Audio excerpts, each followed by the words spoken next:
The most talented people in the world aren't the ones succeeding right now.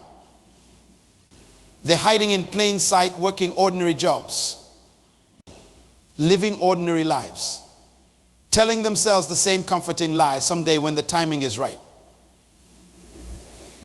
I'll show the world what I'm capable of. But let me tell you a brutal truth that might offend you, that someday is a fantasy that doesn't exist.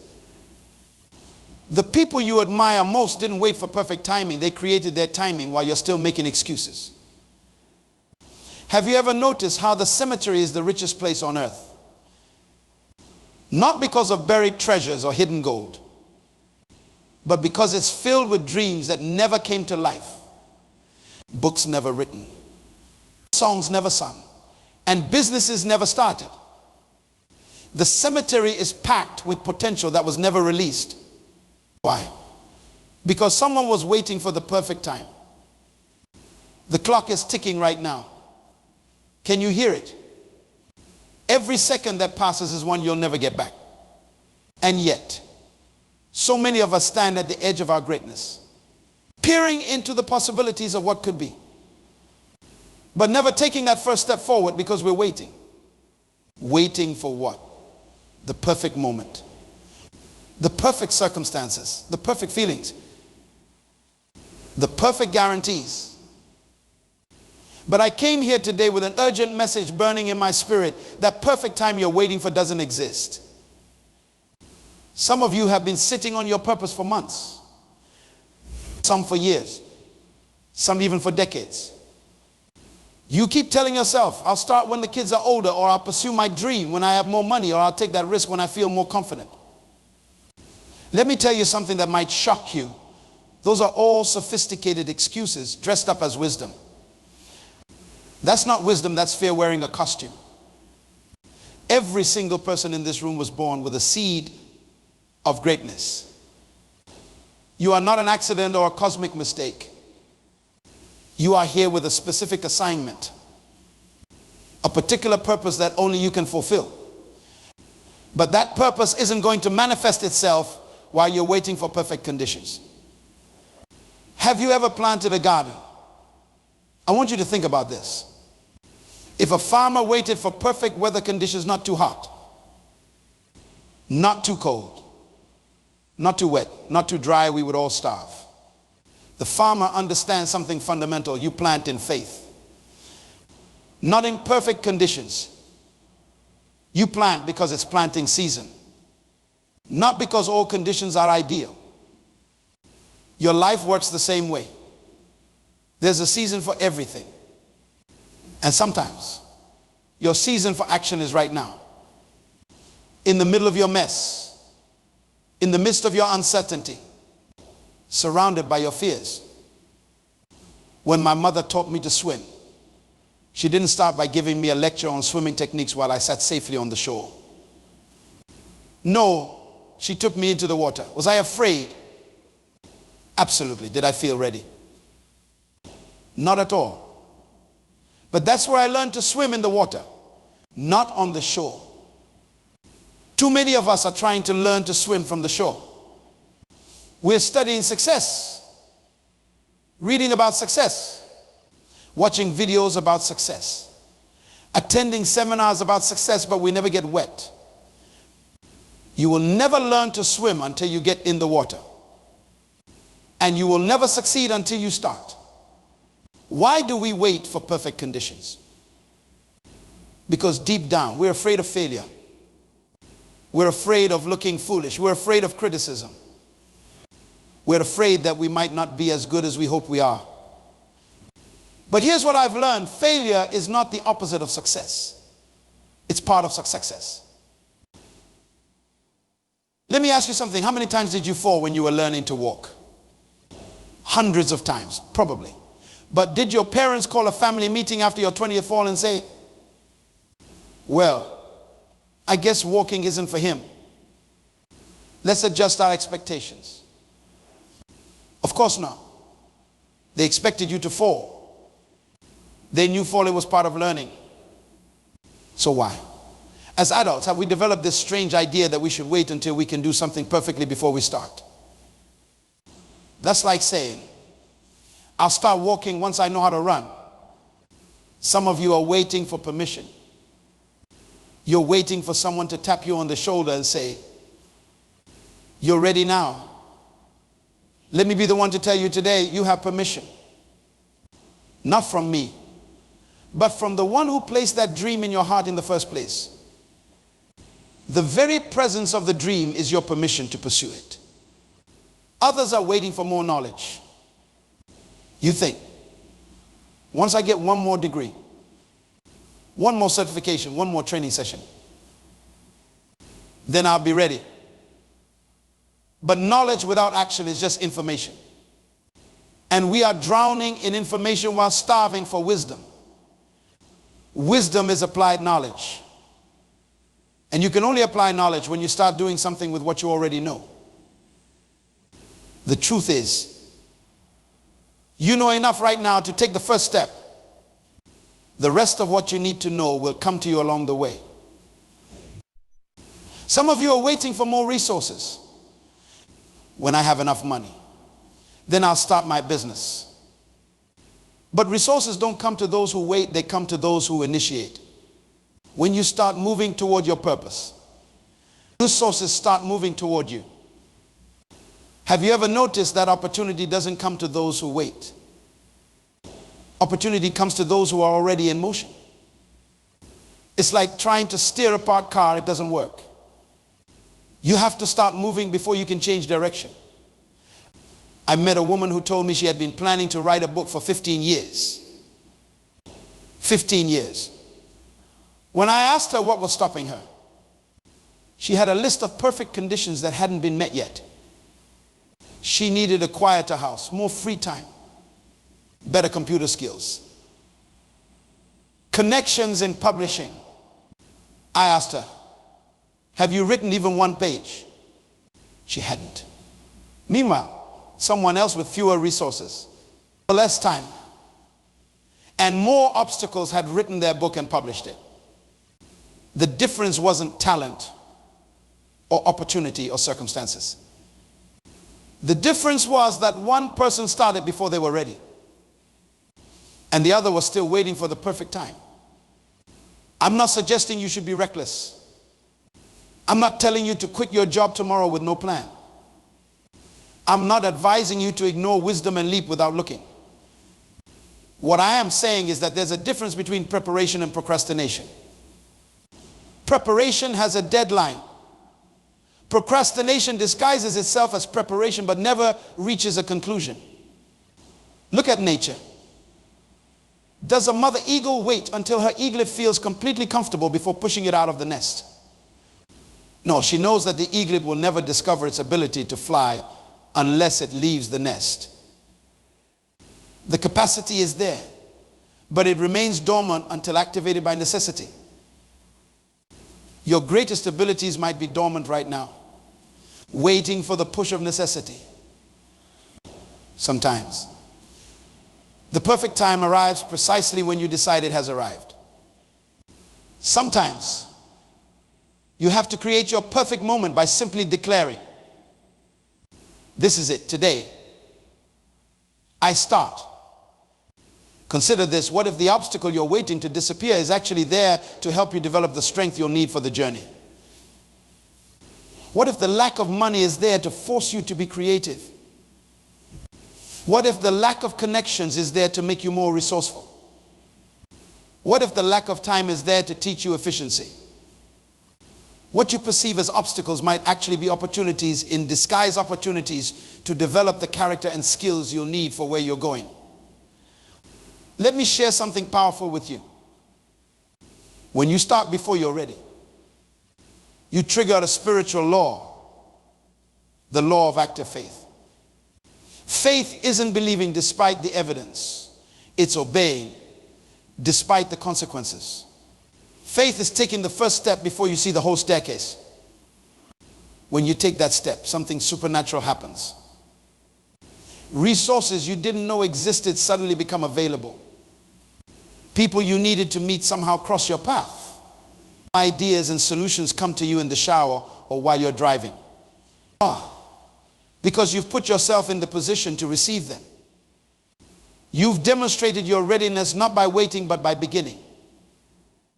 There's a cost to waiting for the perfect time. Dreams don't have an infinite shelf life.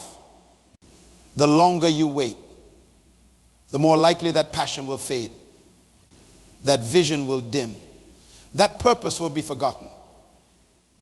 I've spoken with too many elderly people who look back with regret, not at what they did, but at what they didn't do.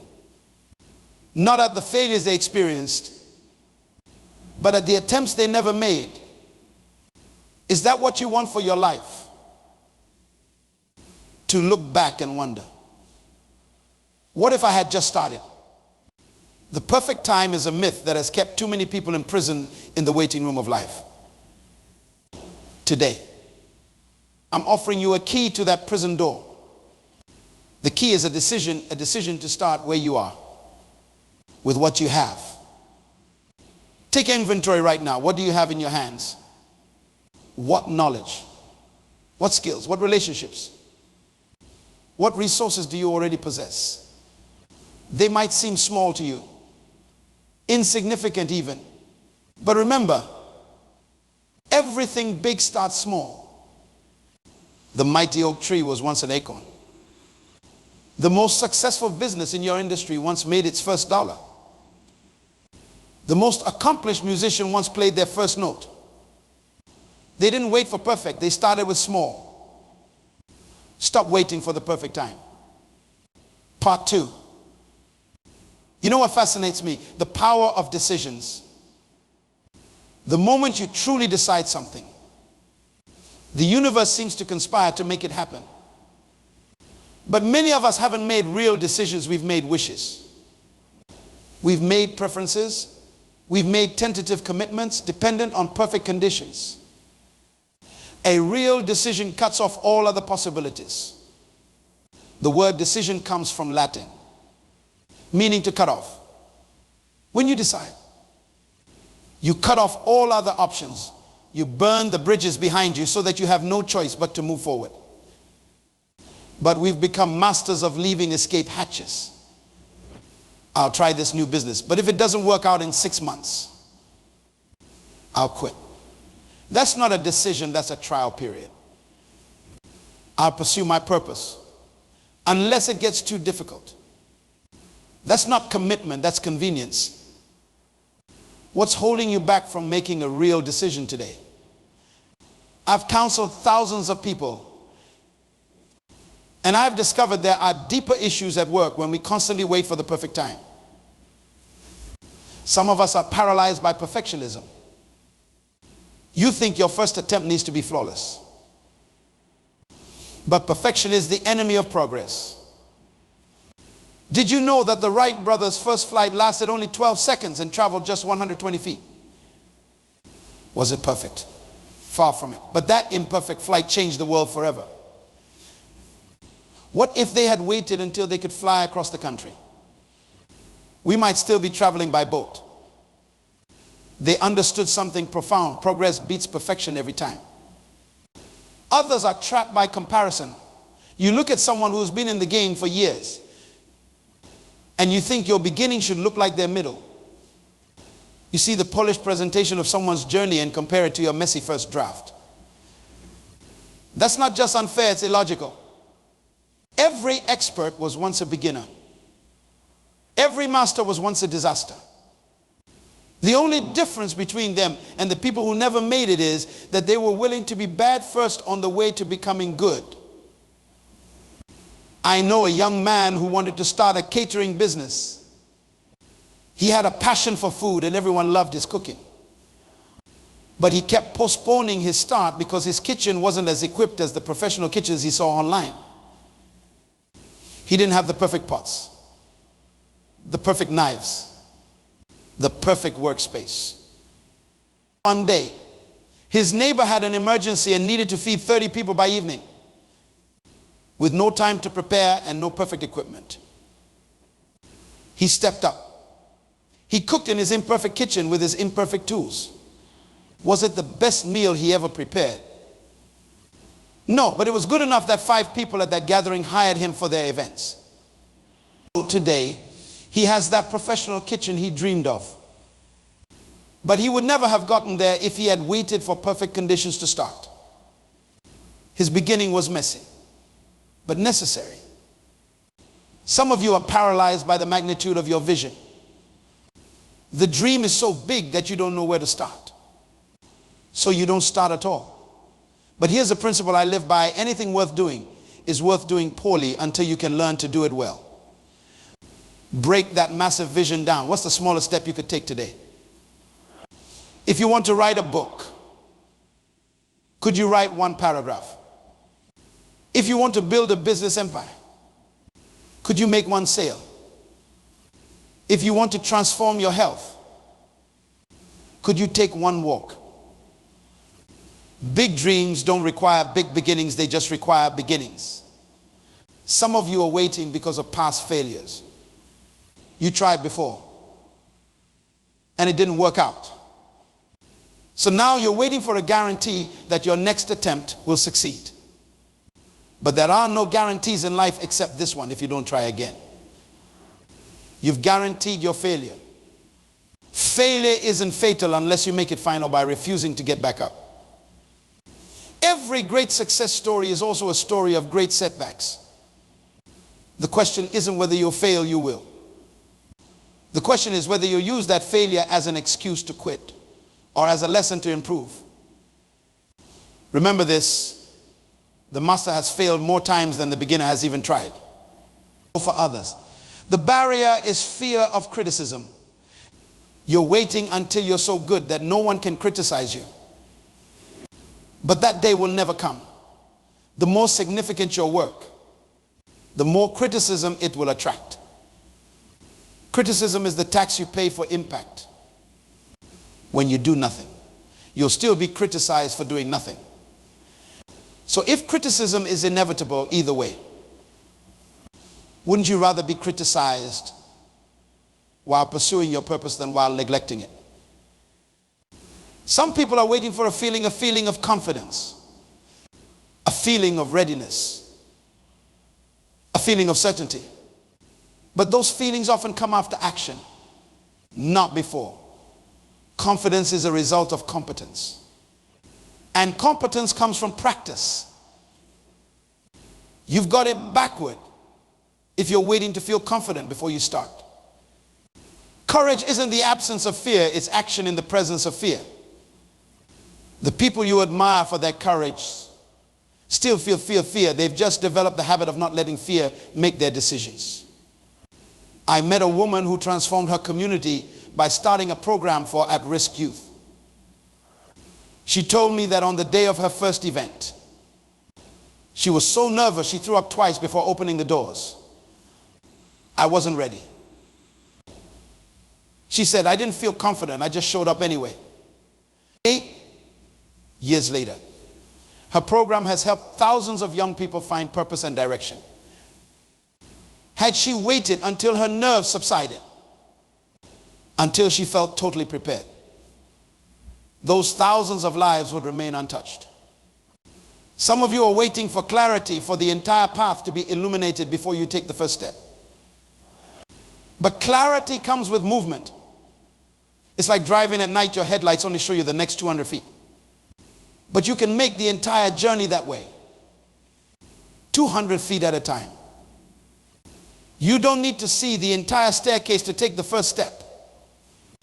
The next step will become clear once you take the step in front of you. I've heard every excuse. I'm too young. I'm too old. I don't have the right education. I don't have the right connections. The economy isn't good right now. My family doesn't support me. Someone else is already doing it better. These are all variations of the same fundamental lie, that there's a perfect time coming and you're justified in waiting for it. But what if today? Yes. Today, with all its imperfections, all its challenges, all its limitations, what if today is your perfect time? What if your obstacles aren't blocking your way? What if they are the way? What if your lack isn't your limitation but your launching pad? What if your pain isn't your prison, but your platform? What if your scars aren't your shame, but your strength? What if your past isn't your prediction, but your preparation? The truth is, the perfect time is a luxury that doesn't exist. Time itself is not a renewable resource. Once this day is gone, it's gone forever. The question isn't when will conditions be perfect. The question is, what will you do with this day you've been given? Stop waiting for the perfect time. The time is now. The place is here. And the person is you. Let me give you something practical now. How do you actually start when conditions aren't perfect? I want to share with you principles that have transformed countless lives, people who stopped waiting and started creating their future. First, embrace the power of small beginnings. Too many of us are waiting to make a big splash.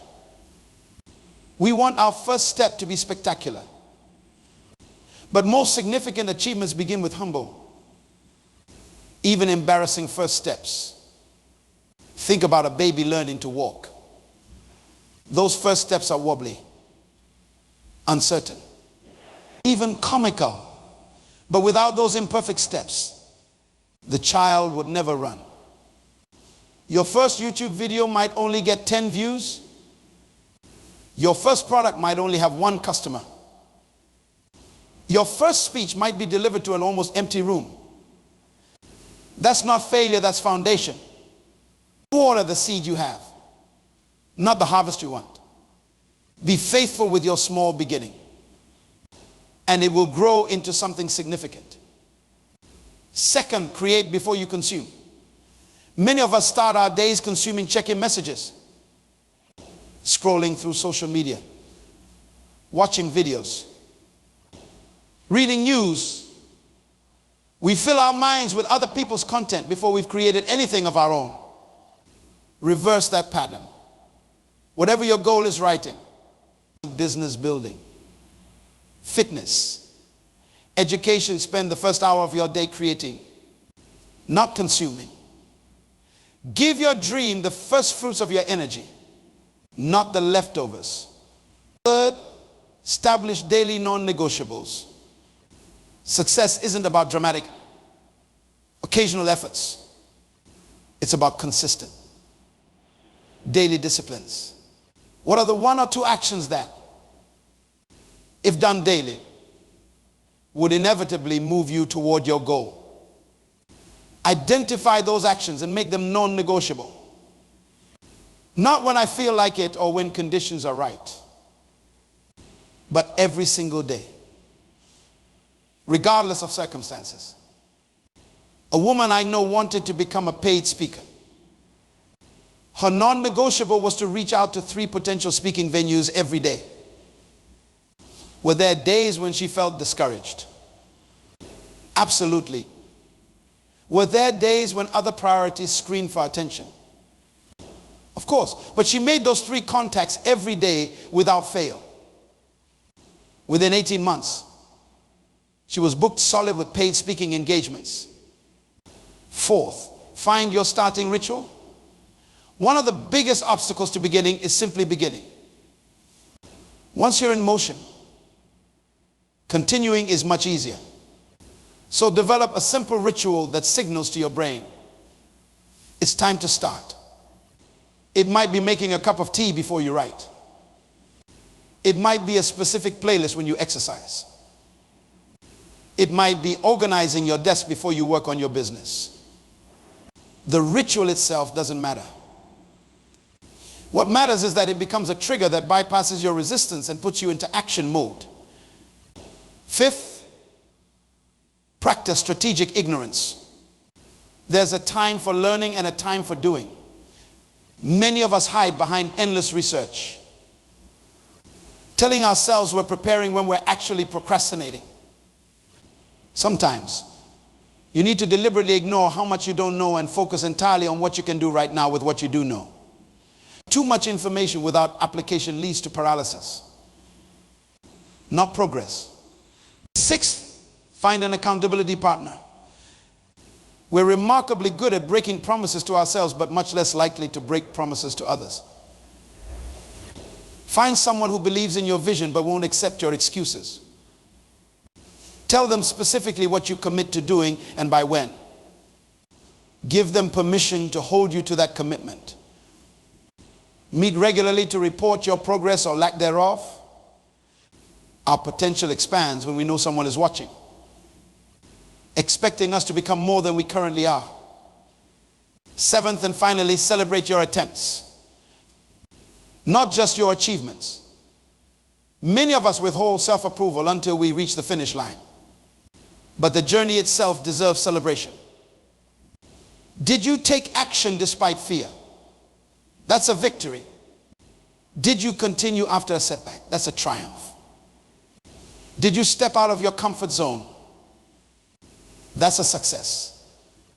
When you celebrate the attempt, you reinforce the most important quality you need for long-term success, the willingness to begin before conditions are perfect. You build an identity as someone who acts, not someone who waits. These 7 principles aren't complicated, but they are transformative when applied consistently. They don't require perfect circumstances. They work especially well when circumstances aren't perfect. Stop waiting for the perfect time. Part 4.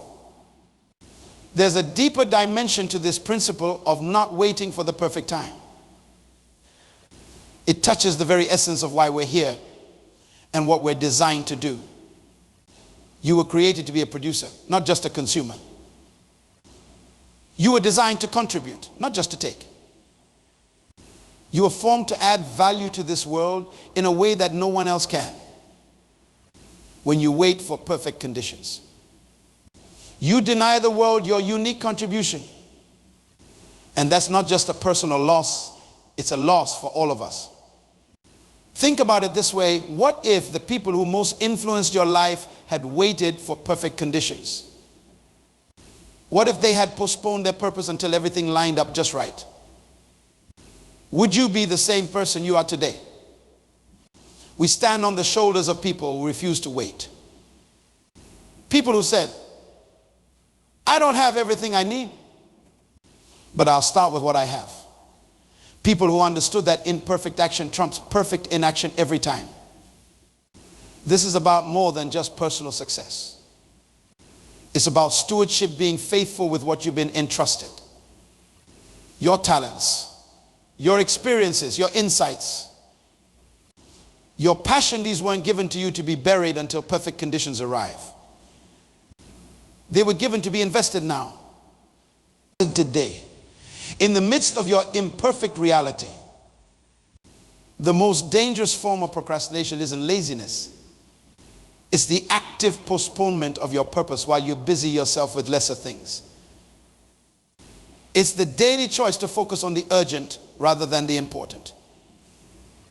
It's the decision to organize your life around comfort rather than calling. Some of you are living a shadow life, a life that resembles what you're capable of, but lacks the substance, the impact, the fulfillment of your true purpose. And deep down, you know it. There's a restlessness in your spirit, a sense that you were made for more than this, a feeling that you're playing small when you were designed to play big. That restlessness isn't your enemy. It's your ally. It's the internal alarm telling you that it's time to stop waiting and start becoming. We often pray for God to bless our plans, when what we really need is the courage to follow his purpose. And rarely, almost never, does that purpose wait for perfect conditions to be revealed. Purpose is revealed in the doing, not in the waiting. Not in the stepping out. Not in the standing still.